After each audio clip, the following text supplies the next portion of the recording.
Técnicas de sutura. Iniciaremos mencionando que una sutura es la maniobra quirúrgica que consiste en unir los tejidos seleccionados y fijarlos hasta que se complete el proceso de cicatrización. También es habitual utilizar el término sutura para referirse a los hilos utilizados en dicho proceso.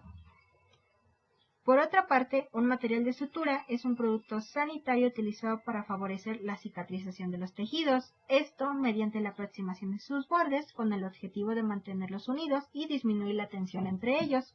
En condiciones adecuadas, los componentes de una sutura son el hilo, la aguja y el nudo. El hilo es una hebra de material estéril que se utiliza para aproximar los tejidos o ligar los vasos sanguíneos, mientras que la aguja es un material de acero inoxidable que tiene como finalidad guiar el hilo de la sutura. Y finalmente el nudo es un modo seguro para evitar que la sutura no se suelte. En cuanto a su clasificación, podemos dividirla en tres, en cuanto a su origen, número de filamentos o absorción.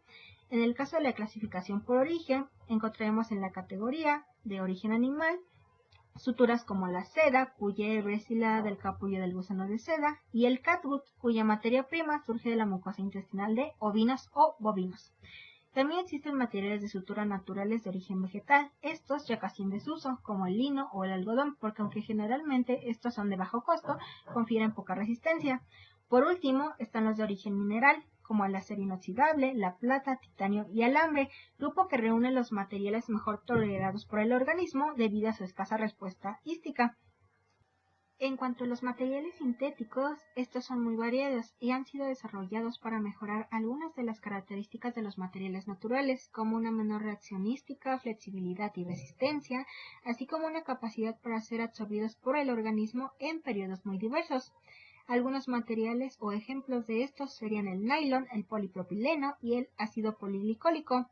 Por otra parte, en cuanto al número de filamentos que las componen, las suturas de monofilamento están formadas por una sola hebra y presentan menor resistencia al pasar a través de un tejido. Son menos propensas a la contaminación bacteriana también, por lo que se han de seleccionar como aquellas que utilizaremos en procesos que consideremos potencialmente contaminados, mientras que las de multifilamento están formadas por varios filamentos sometidos a un grado de torsión, trenzado y o recubrimiento, lo que les confiere mayor fuerza de tensión y mayor flexibilidad. Finalmente, es de decir que el recubrimiento disminuye el coeficiente de fricción de estas. En cuanto a la tercera categoría, en aquellas suturas que son absorbibles, estas serán sometidas a la acción de enzimas proteolíticas producidas por los lisosomas del huésped. Los materiales de sutura de origen natural como el catgut siempre pueden desaparecer entre 5 y 7 días. En el caso de los materiales de origen sintético como la poliglactina 910 y el ácido poliglicólico, la reacción se logra por hidrólisis al ser penetrados por el agua corporal y romper su cadena de polímeros, fenómeno que minimizará la respuesta hística. En el caso de las no absorbibles, estas son elaboradas con materiales que no pueden ser digeridos o hidrolizados, así que permanecerán en su sitio de modo permanente hasta que sean retirados, aunque tienden a perder fuerza tensil una vez completo el fenómeno de cicatrización o reparación tisular. Ejemplos de estos son el nylon y el polipropileno. Bien, ahora hablaremos de las características de las suturas. La primera será el calibre. Esto se refiere al diámetro de la sección transversal del hilo. Cuando mayor es el número de ceros, más pequeño es el diámetro y menor es la fuerza de tensión.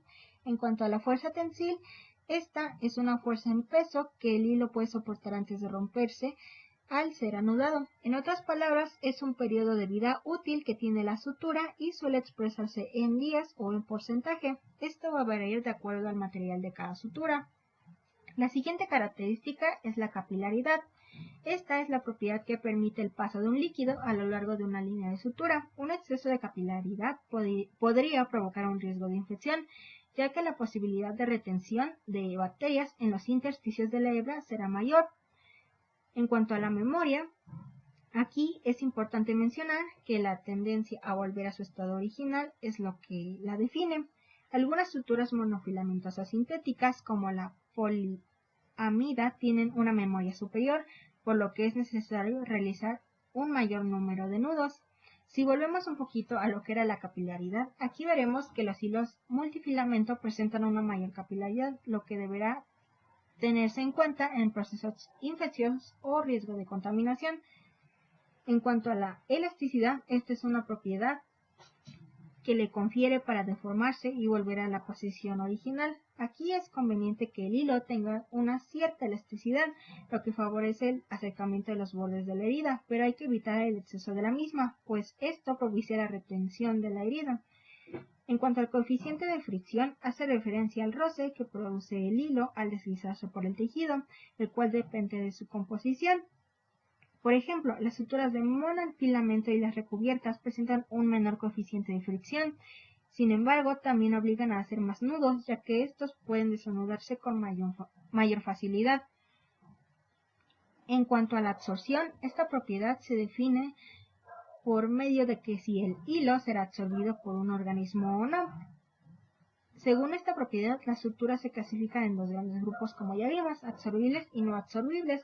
Las suturas absorbibles tienen diferentes tiempos de absorción según el material que las constituye. En el caso de esto vamos a conferir el uso que le demos. En un paciente con fiebre, infección o deficiencia proteica, la absorción puede verse alterada. En este caso, acelerarla. También la absorción puede acelerarse si la sutura se humedece o presenta alguna presencia de líquidos corporales.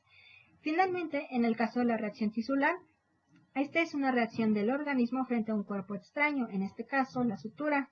La duración y la intensidad de la reacción inflamatoria variarán dependiendo del material usado, pero también depende de la técnica quirúrgica y el tejido en el que se esté efectuando esta sutura. La inflamación aumenta la fragilidad del tejido, con lo que disminuye la tensión de la línea de sutura, retrasando la cicatrización y elevando la probabilidad de infección. Los hilos reabsorbibles desencadenan una mayor reacción que los no absorbibles y los materiales naturales igualmente una mayor reacción que los sintéticos. La sutura ideal debe producir una mínima o una nula reacción tisular.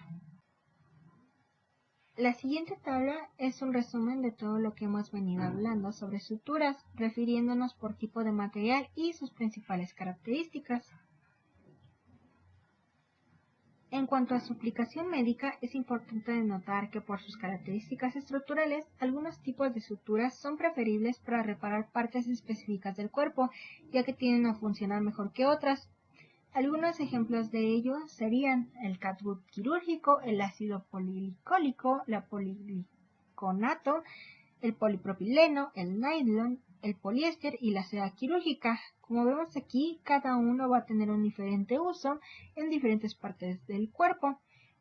En el caso del ácido poliglicólico se prefiere en el uso de oftalmología, mientras que el polipropileno, el poliéster, el poligliconato y el catgut quirúrgico, así como el nylon y la seda quirúrgica, pueden utilizarse para un cierre general. Sin embargo, estas conferirán también otras alternativas de preferencia, ya sean algunos sistemas cardiovasculares, gastrointestinales, neurocirugía o cirugía plástica. Prosiguiendo con los componentes de las suturas, veremos ahora las agujas. Estas actuarán como una guía del hilo a través del tejido. En general, pues se suelen fabricar de acero inoxidable templado y existe una gran variedad de formas y tamaños. Pues se van a componer de tres partes, una punta, un cuerpo y un ojal o anclaje de la sutura. Si se atiende a la forma de inserción del hilo en la aguja, se cuenta con agujas de ojo simple, el cual es en general acanalado. Esta aguja es más antigua y debe ensartarse con la mano. Por otra parte, encontraremos las agujas de ojo automático o de ojo francés. Esta tiene una hendidura a través de la cual se pasa el hilo con mayor facilidad. La parte del hilo que pasa por la hendidura se debilita con el roce del metal. A estos dos tipos de agujas se le conoce como traumáticas. En el caso de agujas atraumáticas, el cuerpo de la aguja se prolonga de manera directa con el hilo, que ya está ensartado en su extremo posterior. Las hebras de sutura armadas con agujas atraumáticas son más prácticas y son las que tienen mayor utilidad en la actualidad. De acuerdo con su forma, hay agujas rectas, curvas y mixtas. Las agujas rectas se emplean en la sutura de la piel o de los órganos exteriorizados de las cavidades y siempre se manejan con la mano. Las agujas de forma curva se manejan con un instrumento llamado portaagujas y se utilizan sobre todo en la sutura de los planos profundos, en donde una aguja recta no podría ser manejada con comodidad o facilidad sin lesionar los tejidos. Las agujas curvas se identifican mencionando el arco de circunferencia que abarcan, como se aprecian en la imagen. Las agujas mixtas o medias curvas, como se conocen, se manejan con la mano y no son de uso común en cirugía. Son más propias para las disecciones de cadáveres y en las autopsias. La selección del cuerpo de la aguja es variable en forma y diámetro. Hay que seleccionarla de acuerdo a su forma, si esta es redonda, ovalada, plana o triangular. El diseño de la punta de la aguja es uno de los criterios de selección más importantes desde el punto de vista técnico. La punta de una aguja cortante tiende en general a ser de forma de pirámide triangular y es de corte convencional o de corte reverso, dependiendo de la orientación de sus aristas. Estas agujas se utilizan para suturar tejidos resistentes como la piel y las aponeurosis o fascias. Por otro lado, tendremos las agujas de forma cónica o selección redonda, que hace un solo orificio al pasar por los tejidos. Estas agujas se emplean en las suturas de tejidos delicados que podrían desgarrarse con facilidad, como el peritoneo, la pared intestinal y las paredes de los vasos sanguíneos, entre otros. También hay agujas que tienen la punta de forma de espátula o de sable y hacen una hendidura más que un orificio y se usa sobre todo en oftalmología. Finalmente, existen agujas con punta de trocar o de lanza para tejidos que serían muy resistentes al paso de otros, como sucede en algunas fascias y cartílagos, pero su uso es poco frecuente. Finalmente, dentro de toda la variedad que hemos visto, ¿qué tipo de material de sutura debemos usar? Bueno, esto depende de varios aspectos. Como ya hemos mencionado, primeramente debemos conocer qué tipo de tejido estamos suturando y si éste sana con lentitud o con rapidez. De ahí partiremos a seleccionar una no absorbible o absorbible. Posteriormente, veremos en esta región si requiere una poca o mayor resistencia. Con esto podemos identificar el calibre. Posteriormente veremos si nuestra herida está infectada o no, ya que como mencionamos, las de multifilamento o monofilamento están indicadas para ciertas estructuras o ciertas características. También si la cicatriz es como probable que sea más notoria o menos notoria, ya que aquí consideraremos que sea lo más estético posible. Finalmente, si el paciente presenta algún proceso oncológico, séptico o desnutritivo, los cuales pues nos acelerarán o retardarán nuestro proceso. Ahora, ¿cómo realizamos esto? Primero debemos saber que existen dos tipos de suturas discontinuas y suturas continuas. Las suturas discontinuas serán realizadas, como su nombre lo menciona, independientemente del punto siguiente. Aquí alguna de sus características es que es más fácil para distribuir la tensión de la sutura, favorecen el drenaje de la herida, son más empleadas y facilitan el retiro de los puntos. Algunos puntos importantes que debemos conocer es el punto simple separado, el punto de Sarnoff o de colchonero, el punto en U o de colchonero horizontal, el punto en X, el punto invaginante de Lambert y el punto invaginante de Hasselt. En cuanto a las suturas continuas, aquí pues es todo lo contrario del anterior. Sus puntos se realizan continuamente sin cortar el hilo. Aquí, aunque tiene una ejecución más rápida, puede que exista una mayor probabilidad de isquemia o de estenosis. También consideramos que si se afecta un punto, se afectará toda la herida.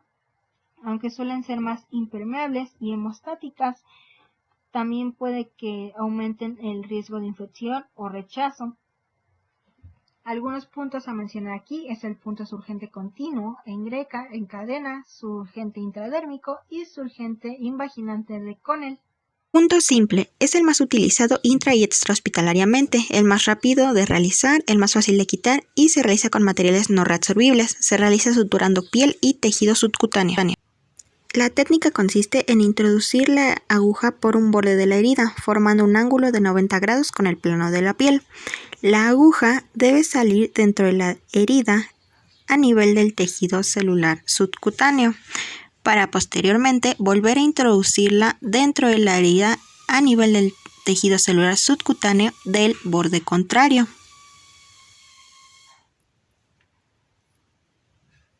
Es importante mencionar que ambos puntos de sutura deben ser equidistantes entre sí y con respecto de la herida. Posteriormente procederemos a jalar la totalidad del hilo para que éste salga y realizar así nuestra primera lazada, la cual será doble, para posteriormente realizar una segunda lazada más simple en un lado contrario a la realización de la primera, y si el cirujano así lo desea, realizar una tercera lazada en sentido de la primera lazada, para terminar así nuestra primera sutura.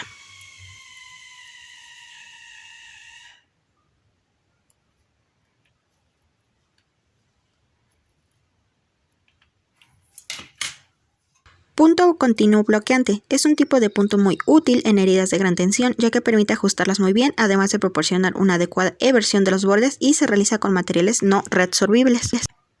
Esta técnica inicia con la creación de un punto simple, para posteriormente poder introducir la aguja a un lado lateral y equidistante de nuestro primer punto de sutura, para meterlo por debajo y pasar en medio de la herida, y posteriormente pasar de nueva cuenta por abajo y hacia el borde siguiente de la herida. Esto puede hacerse en una o dos maniobras en las que el hilo y la aguja pasen por debajo de la herida para unir los puntos.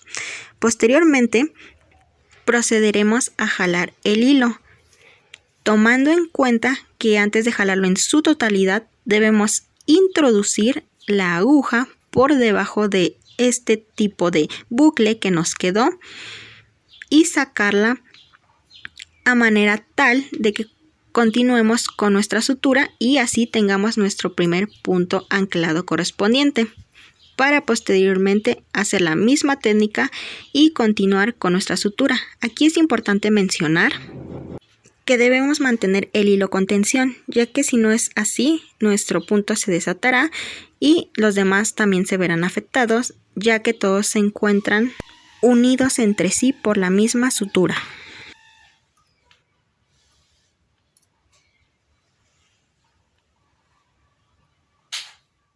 Punto colchonero horizontal. Es una técnica indicada en heridas que tienen que soportar mucha tensión o en aquellas que tenemos dificultad para aproximar los bordes.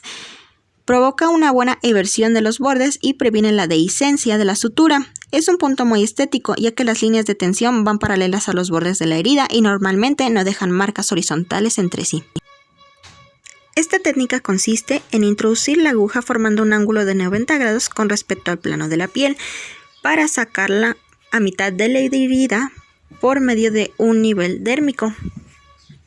Posteriormente realizaremos lo mismo, pero ahora del lado contrario, iniciando con introducir la aguja a nivel de la herida, de igual manera a un nivel dérmico, y sacarla del lado contrario.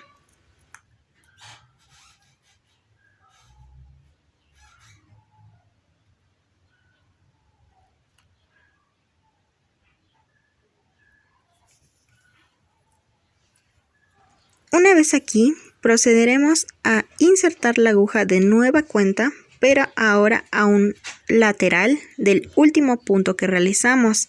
Esto con una distancia aproximada de unos 5 milímetros al mismo nivel dérmico, para sacarla a mitad de nuestra herida. Una vez que la tengamos aquí, procederemos a hacer la misma técnica, pero ahora del lado contrario.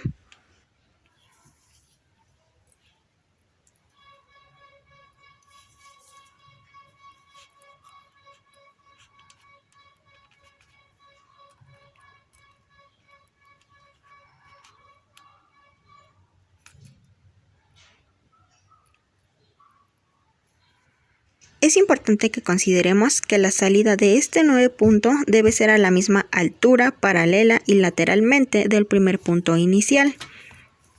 Finalmente procederemos a realizar el cierre de la herida mediante una lazada doble inicial para posteriormente proseguir con una lazada simple del lado contrario y ya comentábamos que si el médico lo desea hacer una tercera lazada y así tener nuestro punto colchonero horizontal.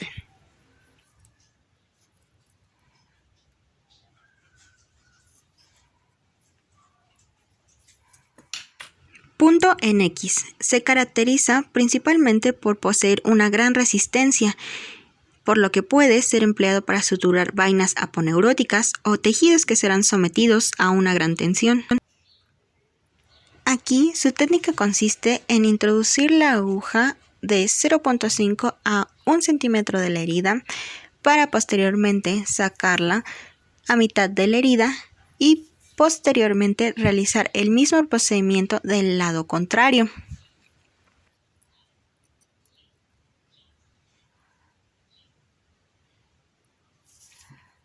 Una vez realizado este procedimiento, procederemos a insertar la aguja lateralmente de nuestro primer punto de sutura y hacer la misma técnica, introducirla y sacarla por la mitad de la herida para posteriormente hacer lo mismo del lado contrario.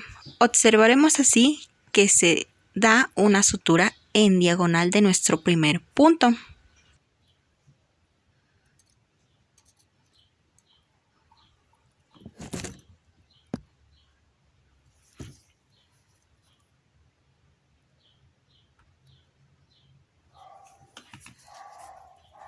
Finalizado este proceso, procederemos al cierre de nuestra sutura en X con nuestras respectivas 2 o 3 lazadas para cerrar el punto y así tener nuestra sutura.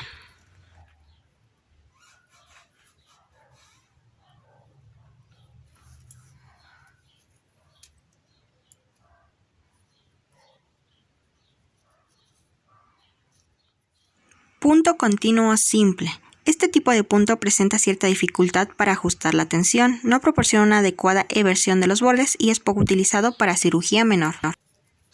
Aquí la técnica consiste inicialmente en realizar un punto simple para posteriormente introducir nuestro punto siguiente de sutura lateralmente de nuestro primer punto de partida y así pasarlo por debajo de la piel para salir a mitad de la herida y posteriormente salir del otro lado a una altura equidistante de nuestra primera sutura.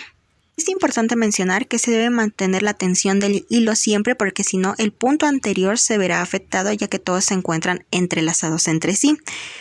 Y este tipo de técnica se continúa hasta tener todos los puntos necesarios que requiramos para que nuestra herida sane y finalmente atarlo con unas lazadas. Finalmente aquí observamos cómo quedan nuestros puntos de sutura.